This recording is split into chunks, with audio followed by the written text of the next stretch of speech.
रमता राम जपो रे प्राणी, अब तो सुन ले राम कहानी।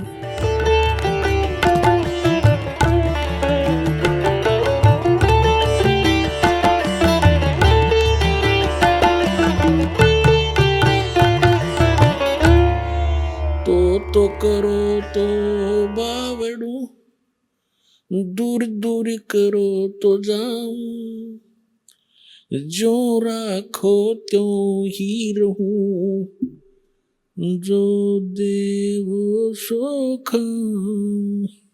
परम पिता परमात्मा पूर्ण ब्रह्म सारी सृष्टि के रचनहार कबीर देव, कबीर साहिब, कबीर परमेश्वर जी की असीम रजा से आप सभी पुण्यात्माएं ये अमृत ज्ञान सुनने के लिए उपस्थित हुए।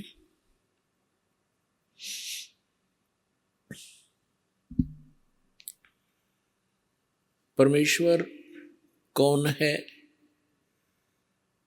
कैसा है, वो कहाँ रहता है और वो कैसे प्राप्त होता है, ये जीव कहाँ से आया था,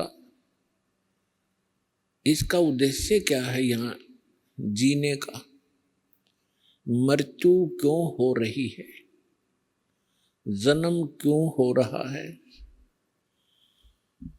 हम आजीवन अपने परिवार के पोषण में अपना कोई मकान महल बनाने में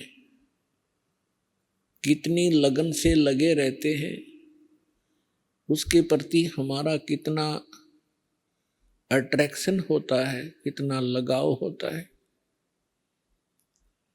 और एक पल के अंदर मृत्यु होती है, हाहाकार मच जाता है। कितने ही प्रिय परिवार के सदस्य हों, तुरंत त्याग कर चला जाता है।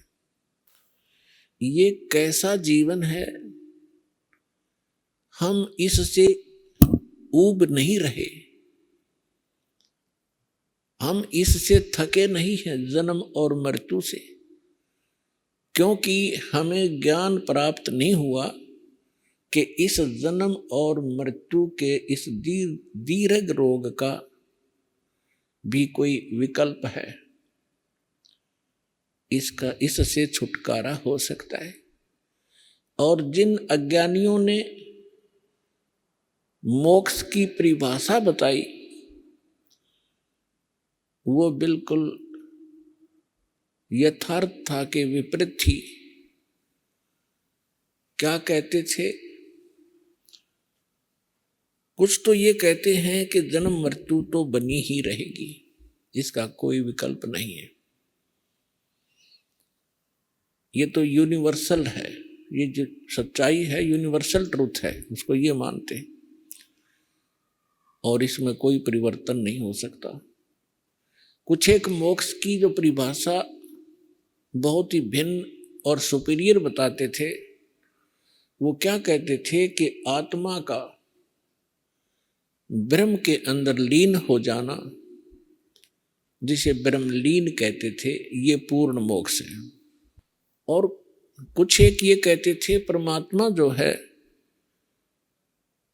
परमात्मा केवल प्रकाश है। ये तो विधान रहा जब तक परमात्मा कबीर जी कलयुग में अपना ज्ञान देने के लिए नहीं आए।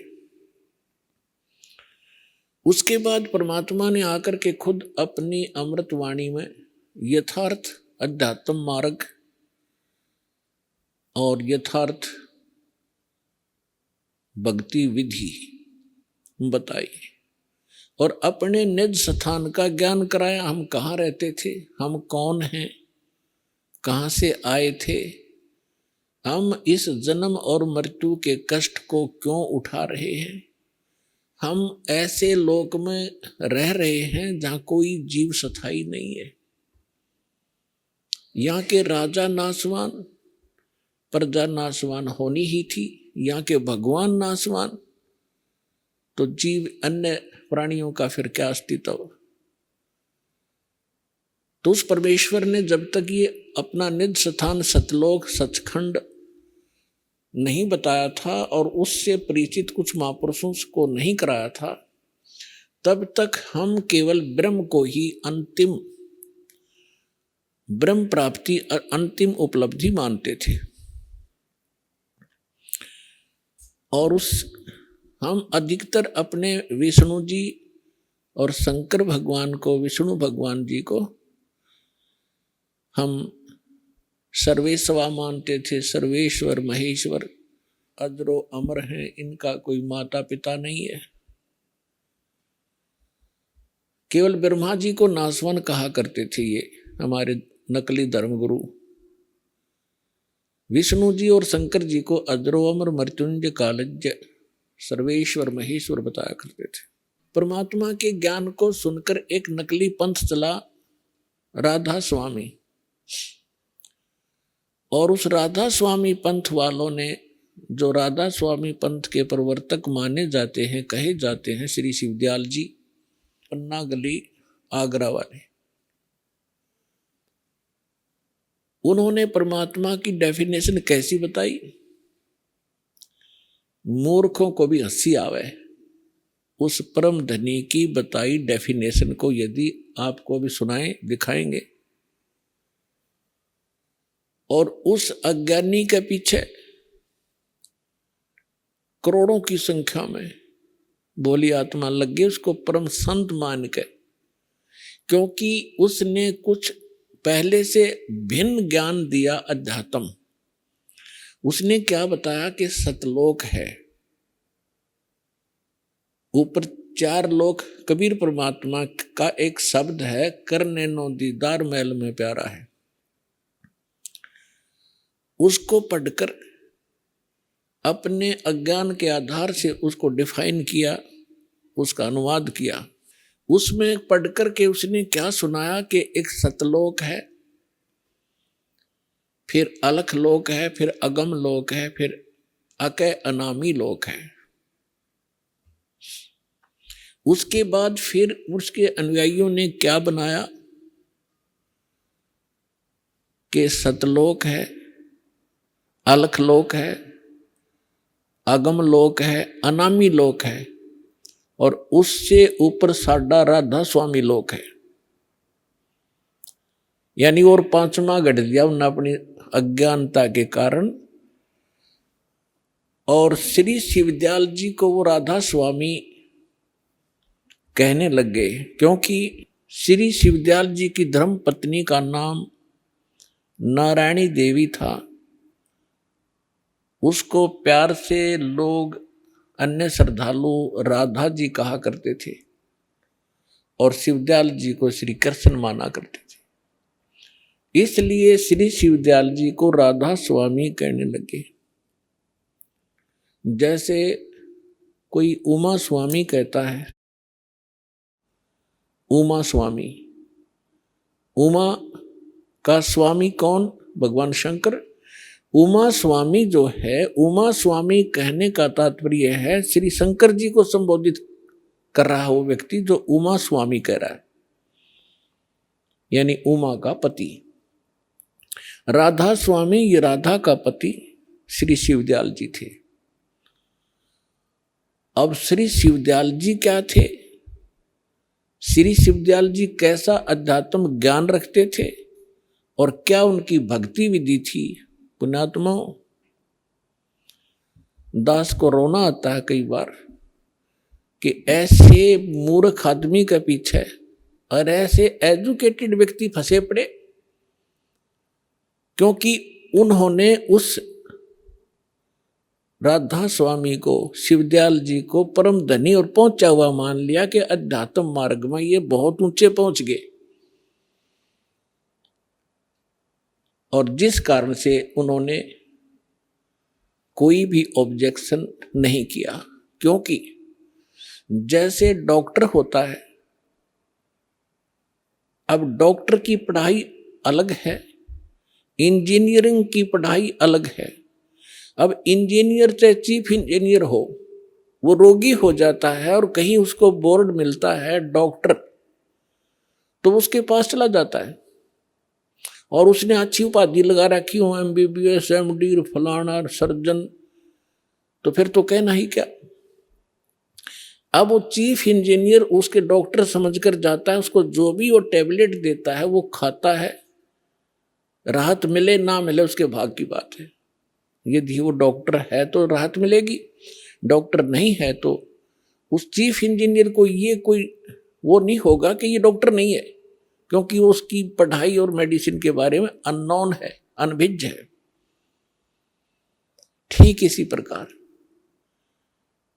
इस ग्रुप के अंदर जैसे हाईली एजुकेटेड व्यक्ति भी हैं, जैसे IAS, IPS, कर्नल, मिलिट्री के जो कर्नल, लेफ्टिनेंट, तहसीलदार, SDM, जज, अब उन्होंने वो पढ़ाई अलग पढ़ी हुई है और ये अध्यात्म पढ़ाई अलग है, भिन्न है। इन्होंने इसको राधा स्वामी के पंथ के प्रवर्तक को, श्री शिवदयाल जी को एक महापुरुष और पहुंचा हुआ संत मान के समर्पण कर रखा है। इन्होंने जो ज्ञान दिया है वो सही होगा, क्योंकि ये इसी मार्ग के व्यक्ति हैं। अपने आत्माओं, डॉक्टर की इक्वेशन को, डॉक्टर की मेडिसिन को डॉक्टर ही बता सकता है ये उस रोग की है कि नहीं है। और दूसरी पहचान उसकी होती है कि जिस रोग की मेडिसिन होती है वो कहीं ना कहीं बुक के अंदर भी लिखी होती है।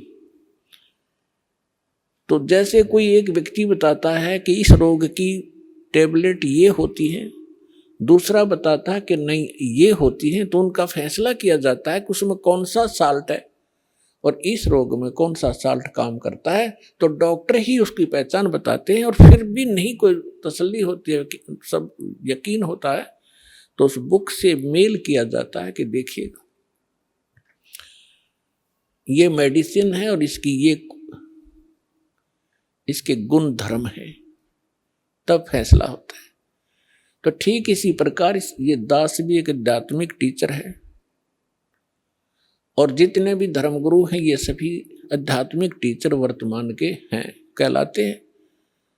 कोई सतगुरु कहलाता है, कोई मंडलेश्वर बना हुआ है, कोई आचार्य, कोई शंकराचार्य, ये सभी आध्यात्मिक गुरु हैं। अब जो व्यक्ति अपने सिलेबस से परिचित नहीं है, सिलेबस यानी पाठ्यक्रम से, तो वो टीचर नहीं है। बेशक से वो भोले विद्यार्थी उसको अध्यापक और टीचर कहते रहे, यदि वो अपने सिलेबस से परिचित नहीं है तो वो टीचर नहीं है। तो जितने भी अपने धर्म गुरु हुए हैं, विशेषकर हिंदू धर्म से हम खूब परिचित हैं,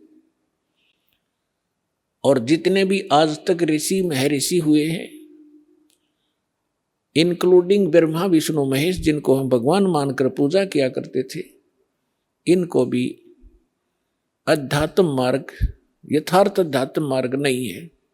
आप सुन रहे थे जगत गुरु तत्वदर्शी संत रामपाल जी महाराज जी के मंगल प्रवचन। अधिक जानकारी के लिए विजिट कीजिए हमारी वेबसाइट www.jagatgururampalji.org। संत रामपाल जी महाराज जी के शुभ आशीर्वाद से पूरे विश्व भर में 500 से भी ज्यादा नाम दीक्षा केंद्र हैं, जिन पर संत रामपाल जी महाराज जी द्वारा ऑनलाइन निशुल्क नाम दीक्षा दी जा रही है। अपने नजदीकी नाम दीक्षा केंद्र का पता करने के लिए संपर्क करें 8222880541।